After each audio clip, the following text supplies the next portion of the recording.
Second thing to react to is Yunara. What is the best Yunara video to watch? I have literally never seen this champion.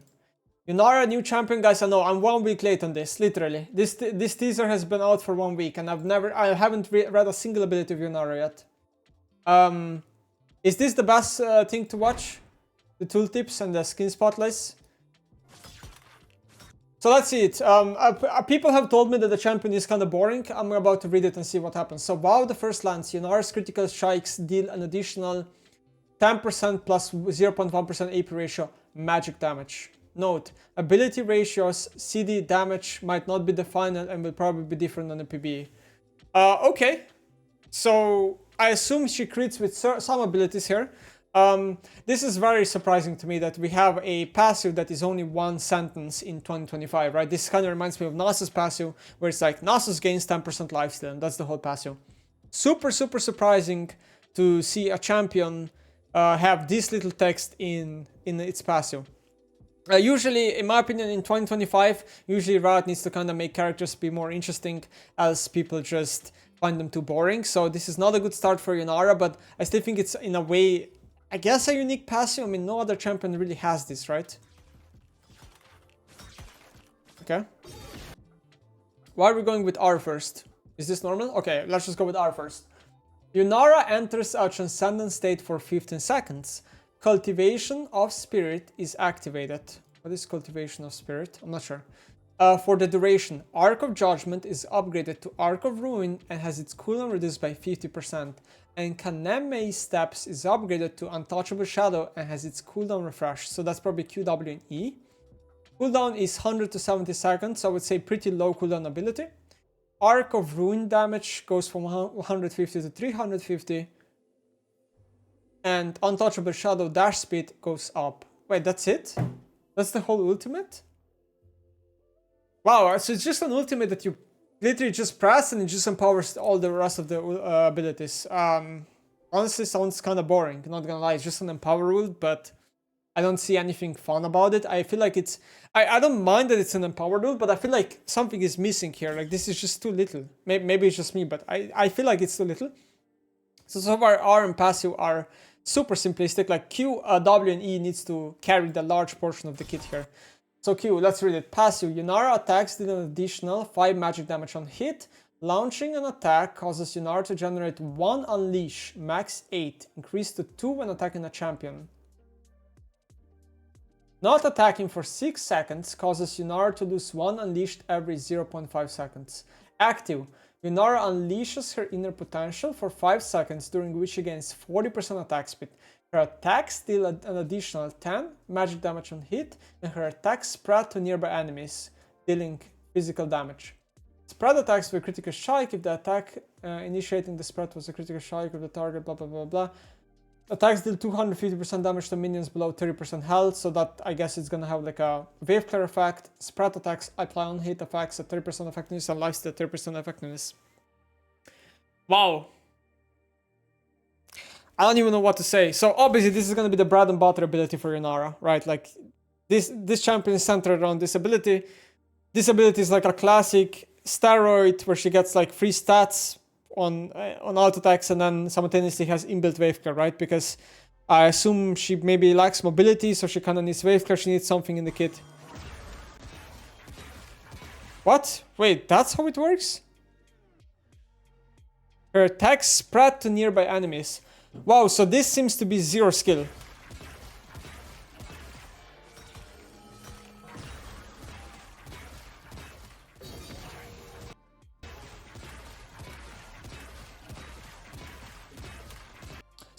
So far I'm getting the feeling that this champion will feel satisfying to play just because of how I see like the animations. It just seems like very crispy and clean. So I think she won't be super boring because of that. Now a lot of people might be overreacting here and saying that like she has nothing in the kit and this is just a normal static champion, which might be the case. But I have to say that for example, let's take a look at Seaver or Misfortune in League of Legends. Both of them have very basic kits, one would say, right? There's nothing really wow going in their kits, but yet they're both still very satisfying to play to vast majority of the player base. So I think Yunara might just be following the same steps here. But okay. Let's see W. Yunara lets reap a spinning prayer beat that slows down near enemies and lingers and expands when it reaches its endpoint. The initial hit deals 5 plus 110% AD, 50% AP physical damage and slows by 99% decaying over 1.5 seconds. So very strong slow. It is an additional physical damage per second to enemies in the area. The silent state, so that's when she ults. Yunara fires off a laser that deals damage with a big AP ratio, magic damage, and slows enemies for over 1 second. So this is kind of confusing because her evolved W slows only for 1 second, but her normal W slows for 1.5 seconds. That's very confusing that when you evolve the ability, it becomes weaker slow-wise. Super, super confusing. Cast time scales with permanent with attack speed, 59% to 100%. Arc of Judgment does 100% damage to minions, and its stick damage executes minions if 6 sticks of damage would kill them. Arc of Ruin is considered an ultimate ability. Okay. You can see here that it scales up with level. I think this means that it scales up with level as well, right? So in early game, this will not wave clear well, but later it will, I guess, I'm assuming. And it has another execute. So Q and W will just be able to execute minions, which will make it very noob friendly, in my opinion. What?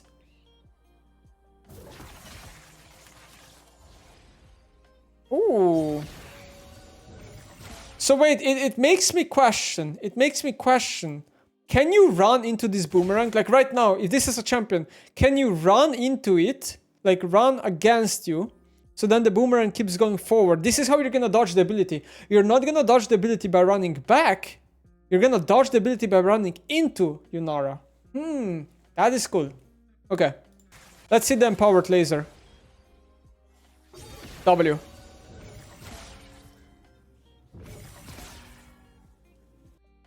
I mean, the range itself does not seem to be... I mean, it's not bad. I mean, it is a decent range, I guess. I thought it would be a bit higher. Wow, there's just...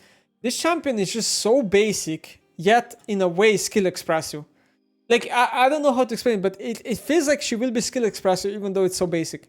Yunara becomes ghosted and gains 60% movement speed, increased to 90% when moving towards an enemy champion that decays over 2 seconds. Yunara dashes into direction. 10 to 6 seconds, so wow. Wow. 10 to 6 seconds cooldown. Super low cooldown. You already know that the max order on this champion is going to be Q into E. And it scales up to 80% movement speed. How fast is this champion? I think she's going to be faster than this. This is fake, because I think the replay here is probably that the Yunara is like level 3 or 5 only. I think this is fake. I'm pretty sure in-game she will feel faster than this. Using ult resets E cooldown. You can dash over small walls. Ooh, interesting. But her ultimate is only 15 seconds flat. So this is kind of akin to Zari. I feel like this champion is going to be kind of akin to Zari, where you want to ult at a good timer to use the whole duration. Right? Because you can just like ult and then wait out the ult and she becomes a lot more useless. Okay. RE wall hop, let's see. So if you ult, you can wall hop. So you can even have an escape. This wall hop is really strong. Okay, the wave, wow, this is... That is so simple and so effective.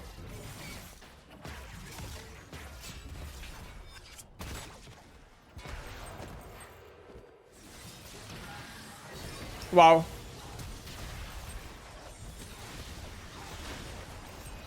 Wow. So hungry. Who is it that will protect you from my eye? Okay. My initial thoughts. I think this champion... It's a very modern kit. It is very unique in a way where it's very simplistic, yet does too much. It will be very skill expressive, even though it might not look like it. this champion is going to be only auto tech centric with kiting. Like there is no abilities on the kit. Like this champion is basically just playing auto tech simulator with inbuilt boosts, which means more attack speed, more damage, and a dash or a moon speed boost. So it feels like a Vayne or like a Kai'Sa, but without the ability parts, or like a Zari without any ability parts. Only the W is the ability. This is the only ability part that you have. But for example, I mean, Zari has also W, right? It's kind of like similar, like it's a mix of those champions. I would like, and then the Waveker seems to be really strong. So there's certain things that I think this champion does really well. Now, I don't know how much base MS she has and stuff, but I think what she does really well is, let me actually read this. So first of all, she's fully magic damage, if I'm understanding. So solo AP will go hard on her, right? Fully magic damage as an ADC. Now let me bring you back in time when Corki was fully magic damage. How champions have a lot less base MR than they do base armor, right? Not fully AP. Isn't this champion fully AP? Like her passive does... Like first of all, she's gonna be full crit, full attack speed, full AD. That's the build already. You already know it's just a Yuntal Infinity Art champion, right? She's incentivized to build crit. So all her crits do magic, right? All her crits do magic. No, wait, no. I'm stupid. Her crits only do 10% additional magic damage. So her crits are still mostly physical. And then, no, it's actually a hybrid champion. I'm actually not sure what the split is going to be. Like, what is this, 70-30? 60-40? It's actually a hybrid champion, so I'm wrong in what I was saying. I thought it's fully magic, but it's actually a hybrid. It's kind of like probably like 70-30 or 60-40. So that is really strong for a character because it makes it a lot harder to itemize into her. I think the Dover utility seems really strong. Like 1.5 seconds slow, 99% decaying is a really strong ability. This ability also, like, they made it so smooth. Like, in my opinion, her animations look instantly smooth. This ability scales down permanently with attack speed. Her Q and W are fantastic Waveker tools, especially Q. Like, the Waveker in this champion is going to be even more satisfying than Sivir, from what I can see. It just makes Sivir less unique and less cool in that sense, in my opinion. Her E is gonna be like the bread and butter, the spell where you outplay. I already see this champion having like tons of montages where you just space on everybody because this ability has insanely low CD. Now, I'm thinking Q has no cooldown. Wait, what? Q has no cooldown? So, the cooldown is that you need to attack 8 times or what? That's like you need to actually attack 8 times unless 4 times to champion. Oh, so that's the cooldown of Q. So I feel like you're gonna be spamming this Q. It has no mana cost.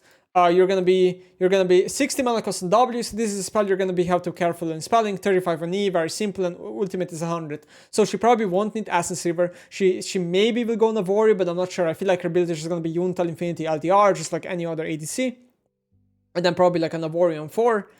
And yeah, again, like I see the shanks of the champion. Like the shanks are very clear, very clear. But what are the weaknesses of the champion? So first of all, I'm not sure how big her attack range is, right? But maybe it's a range weakness. Maybe it's a mobility weakness because let's be honest, if you burn her E and if she's not in ult form, 575 range, that is a big range. 575 is a good range. Wow.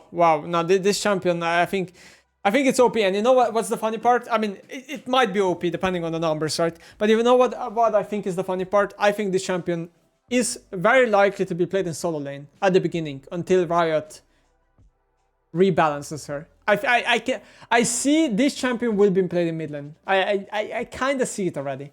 So I'm gonna be playing this. I'm gonna be playing this, abusing this for the first few weeks when she's like cool and stuff, and then when everyone gets bored of her, that's when Riot will nerf her to the ADC role. And then Crowny will cry. So, yeah, basically, I saw a lot of people were complaining about this champ, but like, I don't know. I personally think this is cool. I can see myself playing this. I think it's fun. Even though it's simplistic, I think it's fun. I think it's gonna work. Her skin splash art. Let me open it. Spirit Blossom Springs Yunara Splash. What? I didn't even think she would look like that. Like what is her base splash art? Because like I thought she would look a lot different. Slower her magic damage as well since they came from an auto. What? Nemesis, will Tabis lower her magic damage as well since they came from an auto? Yes, it does, yeah. It does. Base splash art. Let me see the base splash art. So let's compare the skin to the base splash art. You see what I mean? Like, is it just me? Her base splash art looks like a completely different champion than her skin splash art. I feel like I don't even recognize her on the skin. Like her face specifically. I feel like her face is so different on the skin. Or maybe it's just me. That's what I thought to myself as well, instantly. Okay, that's cool. That's Yunara.